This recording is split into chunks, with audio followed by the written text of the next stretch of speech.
Casi todo lo que hacemos, la mayoría de actividades de nuestra vida, desde que abrimos los ojos en la mañana hasta que volvemos a cerrarlos, están guiadas por el uso de la energía. Millones y millones de kilómetros de cables de alta tensión interconectan nuestras vidas entre sí y, por supuesto, con las fuentes desde donde proviene esa corriente, que es el motor de la forma de vida contemporánea.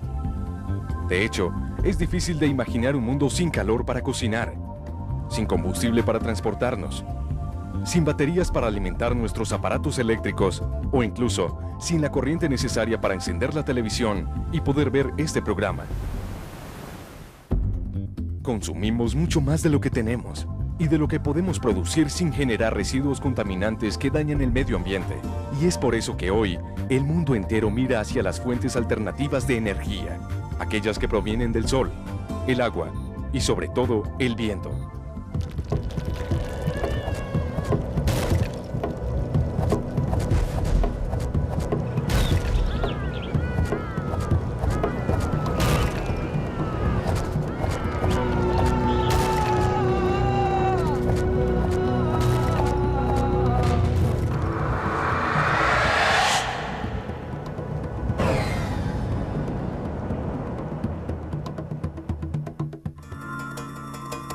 Desde los remotos orígenes, la humanidad buscó una fuente de luz y calor distinta al sol.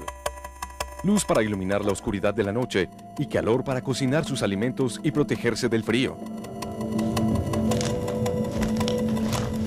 Y en esa búsqueda constante, descubrió el fuego, un elemento que cambió sus hábitos de vida.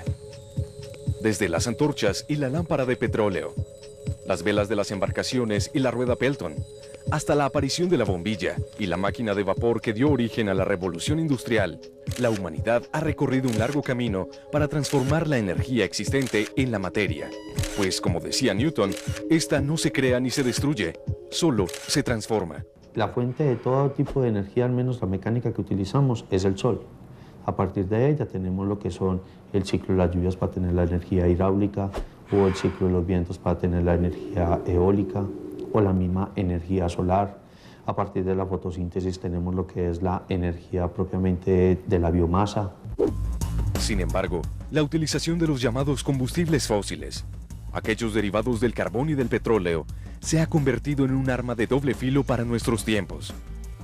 Por ser los más fáciles de encontrar y de almacenar en grandes cantidades, y por la tendencia a pensar que eran inagotables, nuestra cultura centró la base del desarrollo tecnológico e industrial en la gasolina para el transporte y el carbón para alimentar las grandes fábricas y centrales termoeléctricas.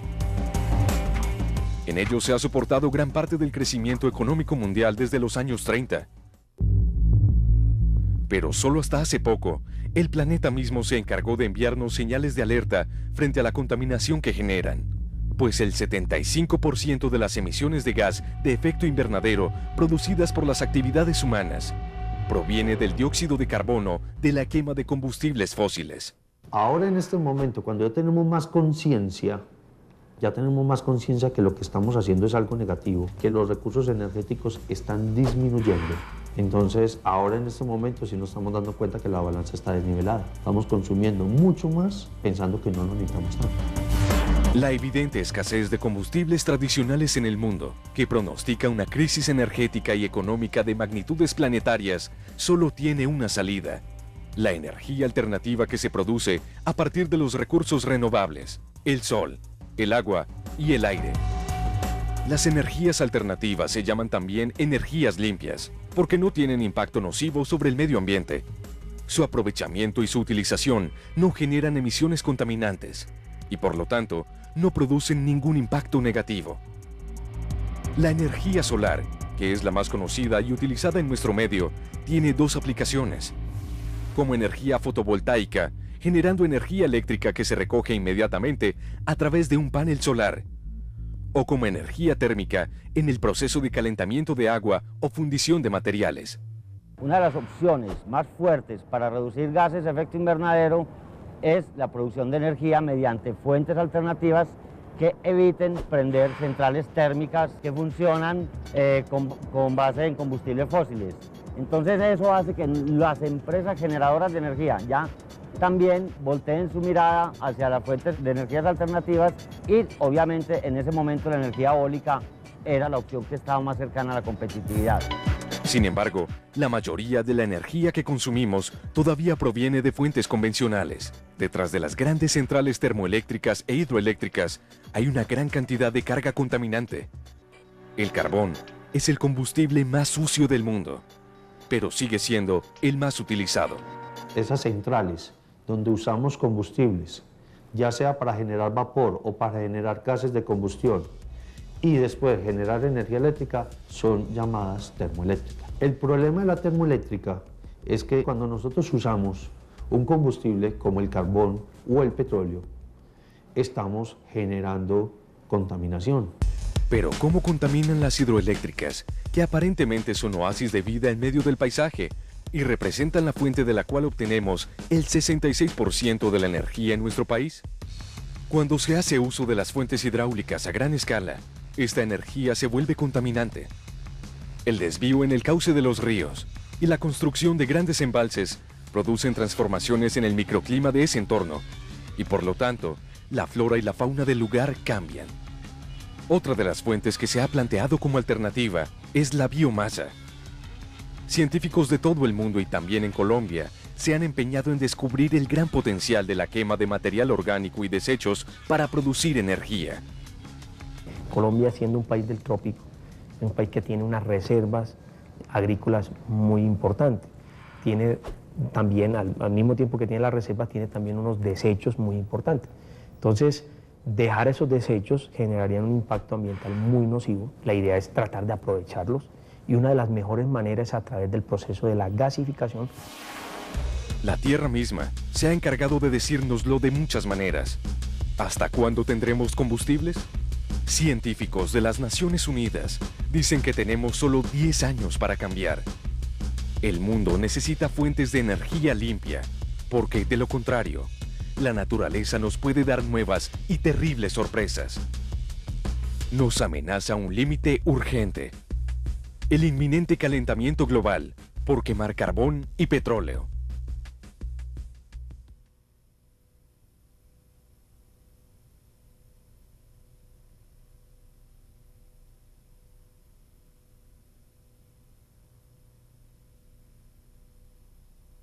Las fuentes de combustibles fósiles se acabarán en el planeta en el transcurso del siglo XXI.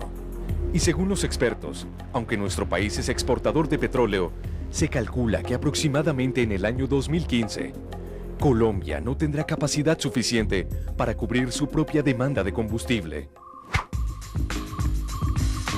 Mientras esto pasa, en los 5 continentes se trabaja en la construcción de parques eólicos. España y Alemania son líderes en el mercado de las energías renovables y biocombustibles.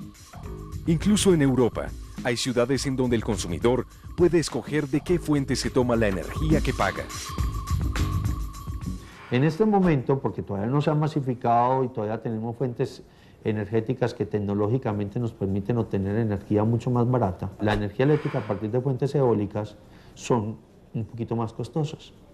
Pero ya hay gente en el mundo que dice, no me importa pagar más plata, yo quiero que me traigan energía eléctrica de esta fuente eólica, que no contamina porque yo quiero preservar el medio ambiente. Eólica viene de Eolo, dios de los vientos en la mitología griega. Esta energía se obtiene de la energía cinética generada por efecto de las corrientes de aire.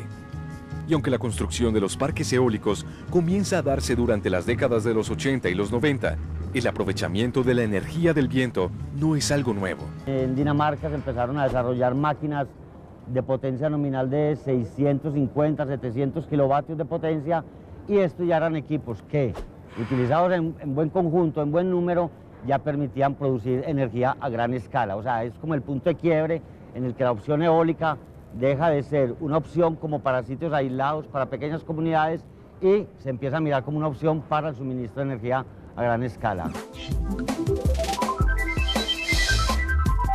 A finales de los años 90, la energía eólica comenzaba a ser competitiva.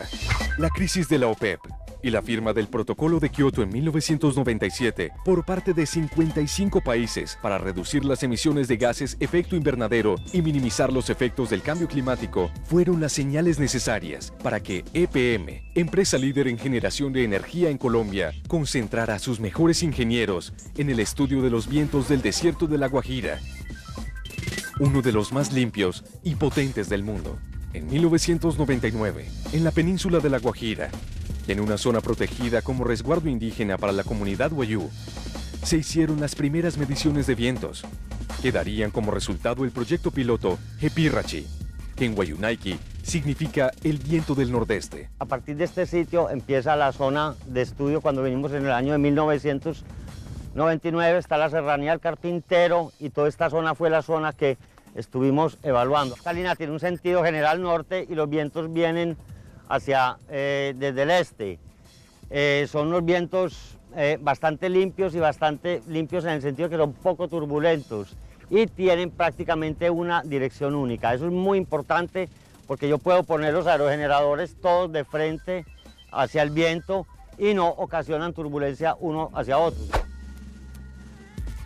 Pero el camino fue largo para que el proyecto se hiciera realidad, pues entre las múltiples variables consideradas para darle luz verde a una inversión de $28 millones, había 0 probabilidades de éxito. Tuvieron que pasar años de trabajo para que a un convenio con la GTZ, empresa alemana constructora de los aerogeneradores, se sumara el apoyo del Banco Mundial y el aval de Colciencias, que certificó la iniciativa como innovación tecnológica y por lo tanto concedió exenciones tributarias a la compañía por su programa general para el desarrollo de la energía eólica en Colombia. Allí fue donde hubo que romper muchas barreras en el tema de que nada estaba escrito para las eólicas. Entonces no había metodología para los estudios, no había importaciones por Puerto Bolívar para la nacionalización de los equipos. Hubo que aprobar una ley que permitiera que Colombia adhiriera a Kioto para poder tramitar eso. O sea, son muchísimas barreras. Pero no solo era cuestión de presupuesto. Para la comunidad wayú, su territorio es sagrado. En estos 12.000 kilómetros cuadrados de resguardo indígena, la tierra es intransferible y por lo tanto, la ubicación de los aerogeneradores tuvo que negociarse con la comunidad entre las rancherías de Casibolín y Arrucajuy. Para nosotros fue muy difícil empezar porque el acuerdo, las cosas son como que muy de ustedes, porque ustedes ven nuestra forma de vivir, que hasta las casas de nosotros son muy dispersas de los unos de los otros. Entonces pienso que trabajar conjuntamente dentro de una organización fue difícil. Un terreno de 1 kilómetro de ancho por 1.5 kilómetros de largo paralelos a la costa fue concertado con las autoridades indígenas para ubicar las enormes estructuras de 60 metros de alto, equivalentes a un edificio de 20 pisos. El sitio fue seleccionado con base en una comparación y evaluación de 5 sitios alternativos. Tomamos en cuenta algunas variables que íbamos nosotros mismos considerando o improvisando de acuerdo con la literatura y las investigaciones, que eran retiros a rancherías, retiros a los jagüeyes o albercas de agua, la cercanía a la línea de transmisión que lleva la energía, la cercanía al puerto de Intercor, que era un puerto por donde se podían desembarcar los equipos, las facilidades de acceso. Después de 2 años de intensas reuniones y de definir los mecanismos de compensación para los wayú por el uso de su territorio, en el año 2002 se autoriza la construcción del parque y comienzan las excavaciones.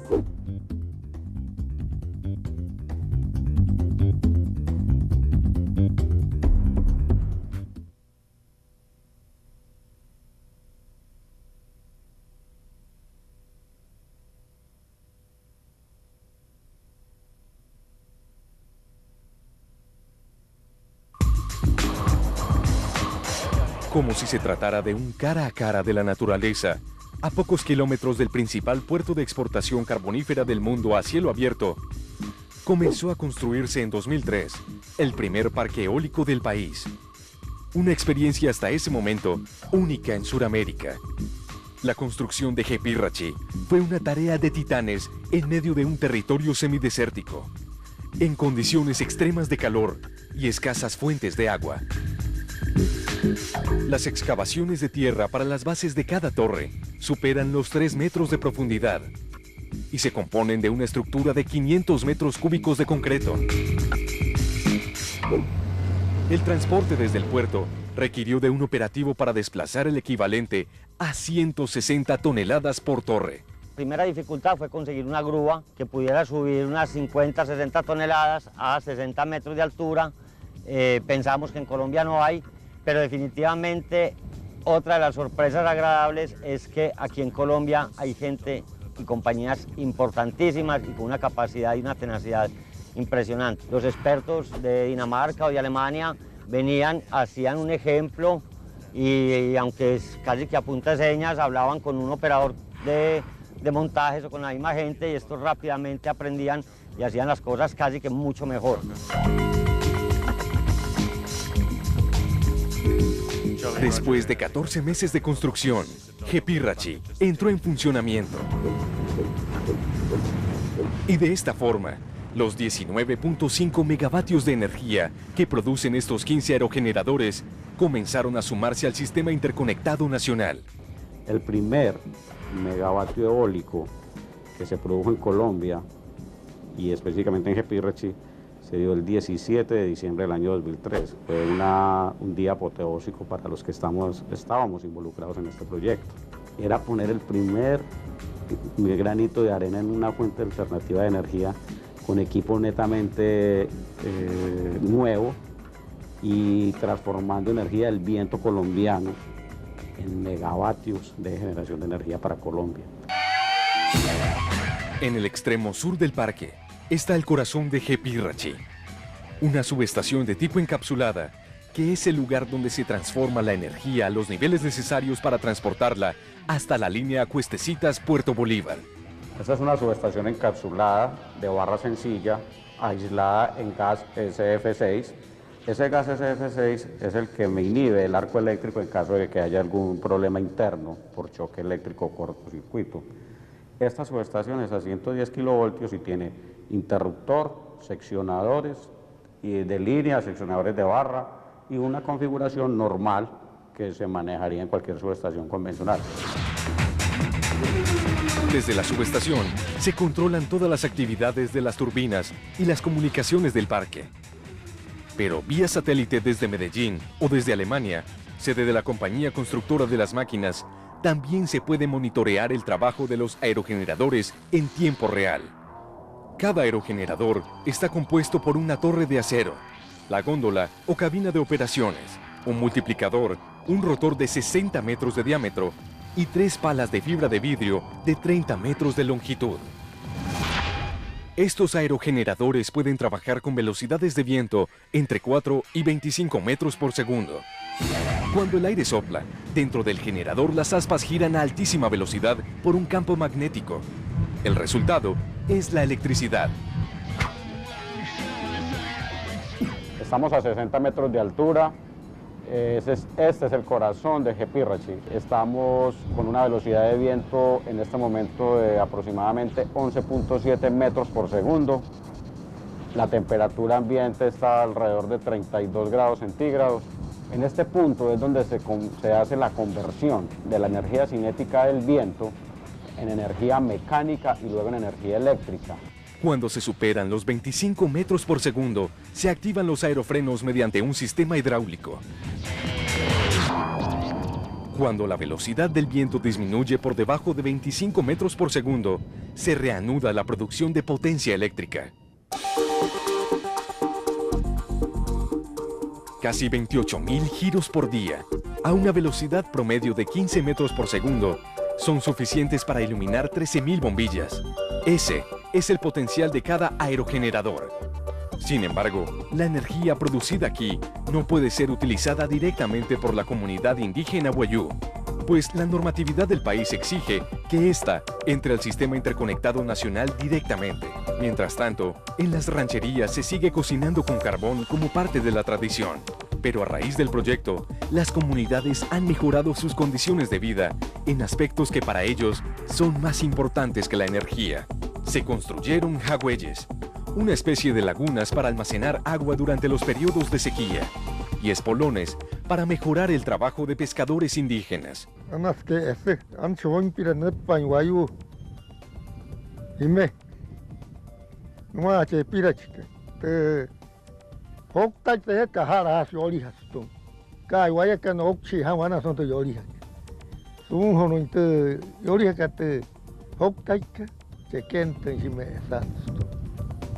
El proceso fue calificado por el Banco Mundial como ejemplar para el manejo de proyectos de infraestructura con comunidades indígenas y se ha convertido en referencia obligada para proyectos similares en otras partes del mundo.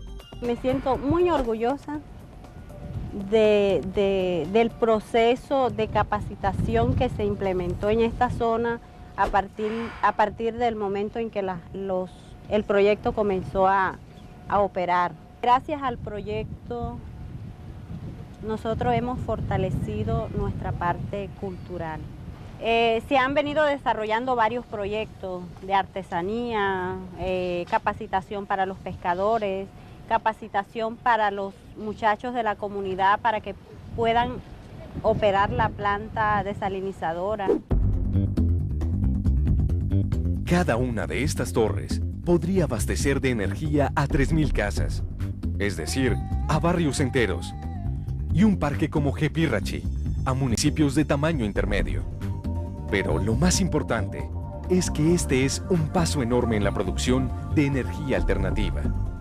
Ha permitido la reducción de 48.000 toneladas de CO2, es decir, que el aporte en la parte ambiental ha sido fundamental en este proyecto. Esas 48.000 toneladas están certificadas a través del Banco Mundial, el cual es el ente que certifica todo lo que tiene que ver con los bonos de emisión de certificados de energía limpia. Jepirrachi ha convertido a Colombia en pionera en el negocio de reducción en emisiones de carbón. Es la primera iniciativa para el mecanismo del desarrollo limpio del Protocolo de Kioto y también la primera inversión en energía eólica apoyada por bonos de carbono en América Latina. Esto es un proyecto experimental, esto no es un proyecto convencional para generación y comercialización de energía con fines rentables. Ese no es el propósito. Esto es un experimento, esto es un proyecto piloto como tal. Estamos trabajando en él, estamos obteniendo muchísima información a partir de él, muchas lecciones aprendidas, y esto es lo que nos va a permitir no equivocarnos cuando hagamos aprovechamientos eólicos grandes en el futuro. Una lección de persistencia se convirtió en el primer proyecto MDL del mundo, registrado por la Convención de las Naciones Unidas para el Cambio Climático, un hito en la historia del país y del continente. Yo pienso que Empresas Públicas ahí fue la primera institución que dio el paso, se arriesgó a implementar ese tipo de tecnología en nuestro país, y cuando uno abre camino está verdaderamente adelantando hacia el desarrollo de las cosas, porque cuando a uno le señalan las cosas, pues es muy fácil. Lo que no es fácil es abrir el camino. Todavía estamos a tiempo de salvar al planeta. Las soluciones están a nuestro alcance. El sol y el viento pueden producir la energía necesaria para abastecer de energía eléctrica ciudades enteras. Y es momento de pensar en estas fuentes para no seguir recorriendo el camino equivocado. Un mundo donde la energía sea limpia e ilimitada es posible. Nuestro compromiso es hacer todo lo que esté en nuestras manos para poder llegar a habitarlo.